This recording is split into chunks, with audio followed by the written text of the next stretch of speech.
2 दिवसात खुनातील आरोपी जेरबंद. खुनाचा उलगडा, 4 आरोपी अटकेत, स्थानिक गुन्हे शाखेला यश. बीड प्रतिनिधी. बीड जिल्ह्यात आढळलेल्या एका अनोळखी पुरुषाच्या प्रेताची ओळख पटवून अवघ्या 2 दिवसांत खुनाचा गुन्हा उघडकीस आणण्यात स्थानिक गुन्हे शाखा, बीड यांना यश आले आहे. या प्रकरणात 4 आरोपींना अटक करण्यात आली असून मुख्य आरोपीस जेरबंद करण्यात पोलिसांना यश मिळाले आहे. दिनांक 18 डिसेंबर 2025 रोजी बर्दापूर पोलीस स्टेशन हद्दीतील जवळगाव ता. अंबाजोगाई शिवारातील मंचक पंढरी डवारे यांच्या गायरान शेतात एका अनोळखी पुरुषाचे प्रेत पालथे अवस्थेत आढळून आले. बर्दापूर पोलिसांनी पंचनामा करून मृतदेह शवविच्छेदनासाठी सरकारी दवाखाना अंबाजोगाई येथे पाठवला. शवविच्छेदन अहवालानुसार मृत्यू मारहाणीमुळे झाल्याचे निष्पन्न झाले. यावरून बर्दापूर पोलीस स्टेशन येथे गु. र. नाम 299/2025 कलम 103(1) भा.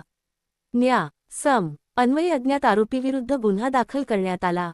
गुन्ह्यानंतर स्थानिक गुन्हे शाखेने तपासाची सूत्रे हाती घेत घटनास्थळावरील पुरावे, तांत्रिक विश्लेषण, सीसीटीव्ही फुटेज व गोपनीय माहितीच्या आधारे तपास वेगाने पुढे नेला.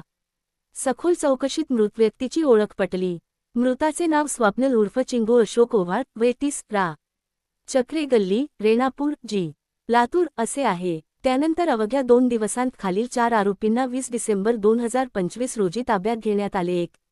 गोरोबा मधुकर डावरे, वय 45, रा. जवळगाव ता. अंबाजोगाई. मुख्य आरोपी 2. संतोष लिंबाजी मांदळे, वय 34, रा. बाजीराव चौक, इंडियानगर, लातूर. 3. किशोर गोरोबा सोनवणे, वय 29, रा. माताजीनगर, कव्वा नाका, बसवेश्वर चौक, लातूर. 4. अमोल विनायक चव्हाण, वय 26, रा. दुर्गा तांडा ता. कंधार, जी. नांदेड. सध्या एस. टी. क्वार्टर, जुना रेणापूर नाका, लातूर.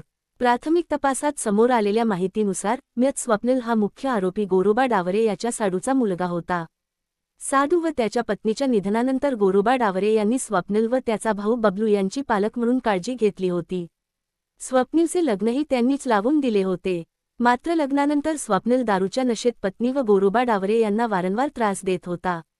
घरगुती वादातून स्वप्नीलने गोरोबा यांच्यावर धावून जाण्याचाही प्रकार घडला होता.